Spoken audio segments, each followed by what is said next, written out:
It's wedged shut.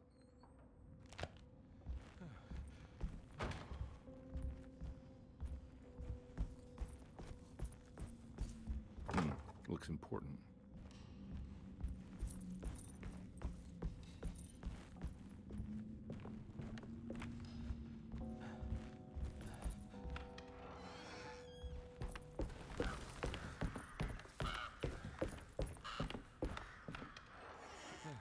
Oh. I need the key.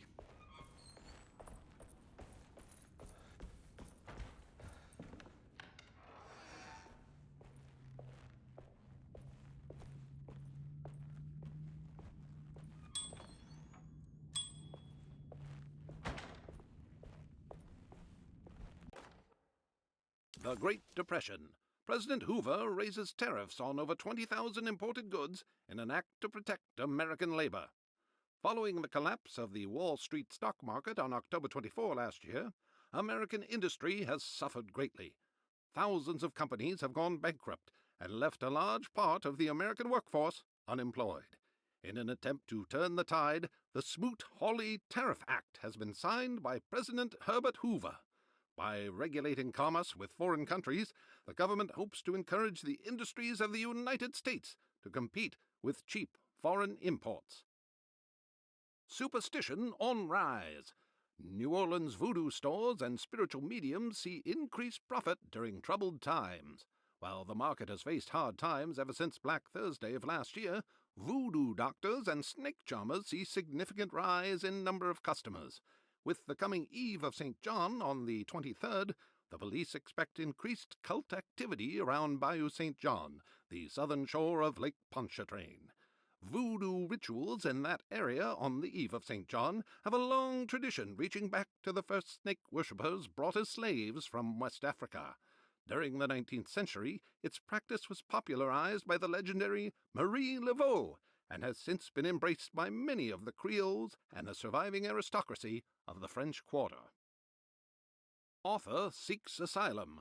Rumors regarding author Cassandra Beauregard making Derceto her home verified. Derceto Hospital is an old plantation building on the eastern shores of Lake Pontchartrain.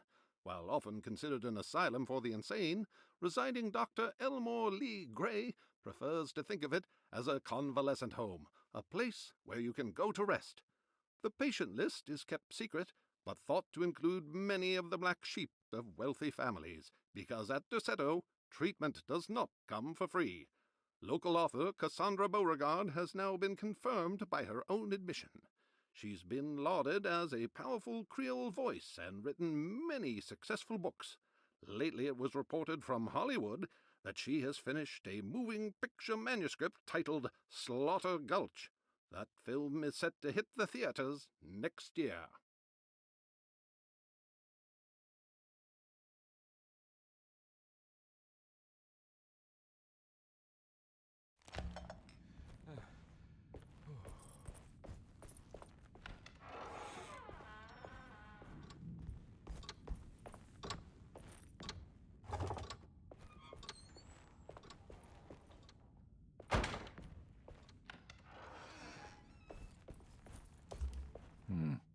I need the key.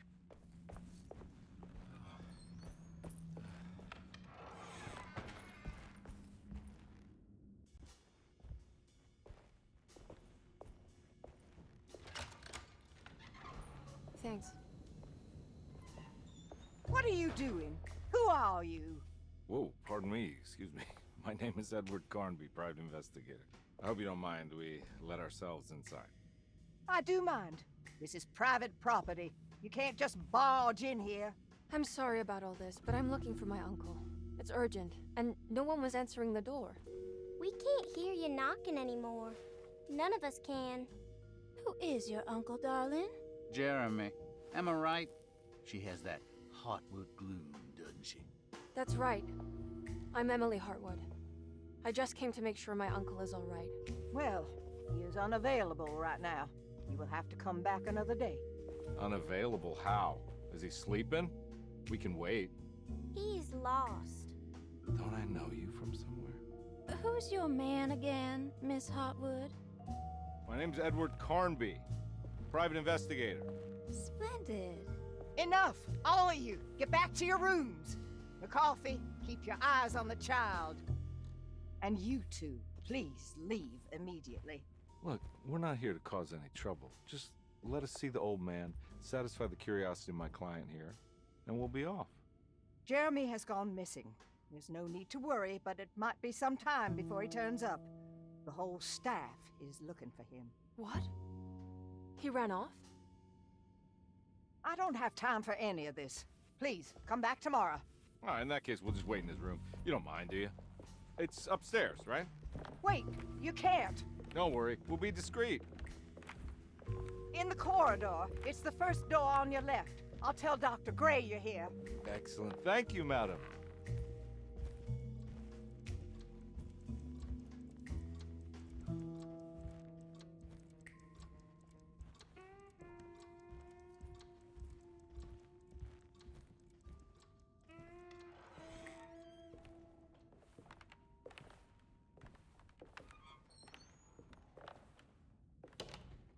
All right, here we are. Let's look around. See if we can dig up any clues.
Anything important I should look out for? Did he keep a diary? Not that I know of, but it wouldn't surprise me.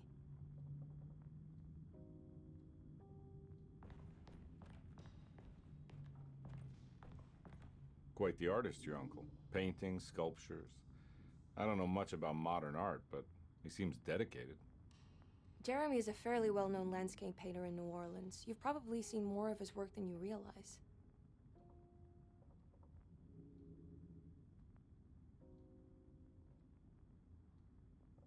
We should go talk to the doctor that the housekeeper mentioned. Dr. Gray? I suppose. Let's just do a little more digging first, okay? Sure, no rush.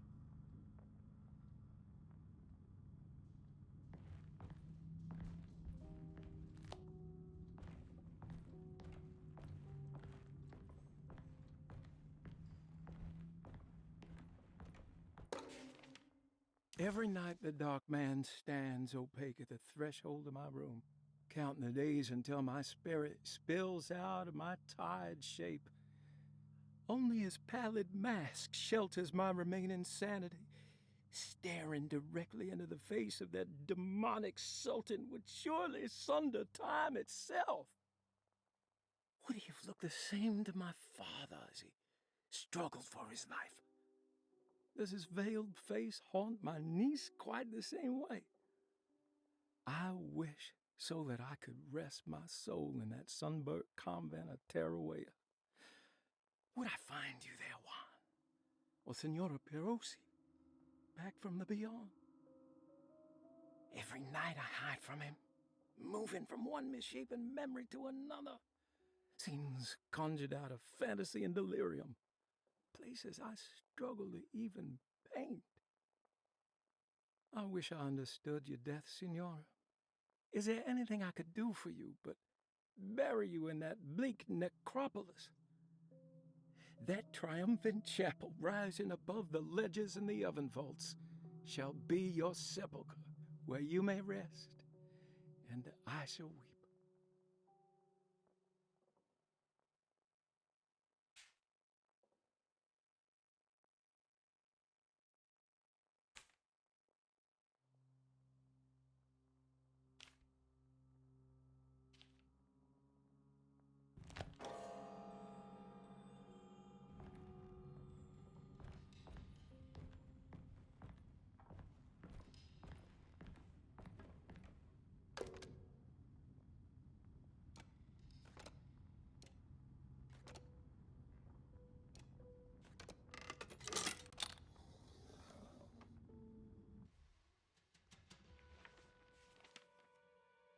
Hey, you know anything about this? Looks like some sort of talisman.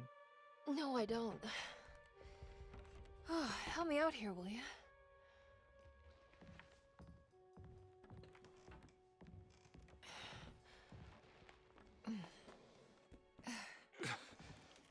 I would kill the guy, throw some of this stuff out. I'd be crazy too if I had this much junk lying around.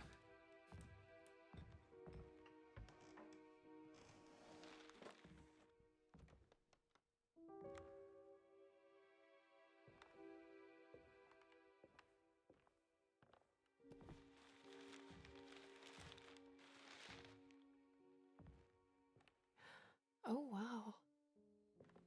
That's striking. I want to save this one.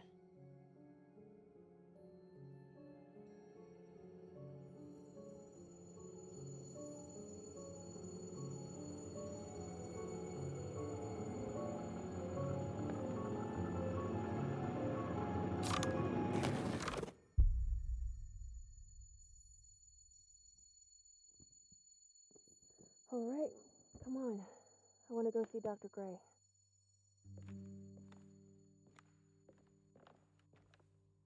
Come on, let's go.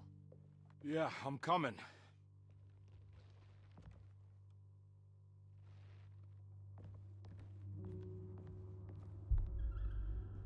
Miss Hartwood. Emily?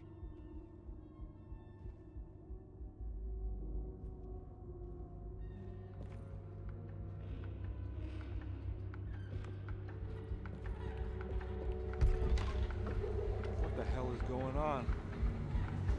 Where am I?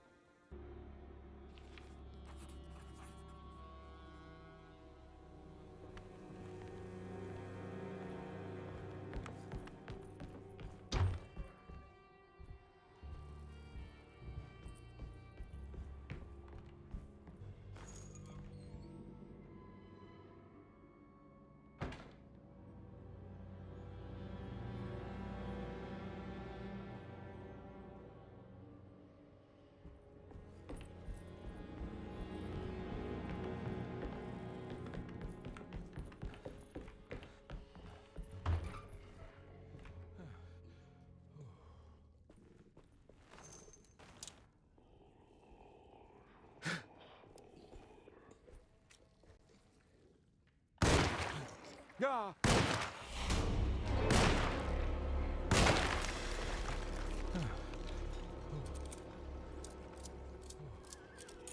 Christ, what the hell was that? Ah! Ugh!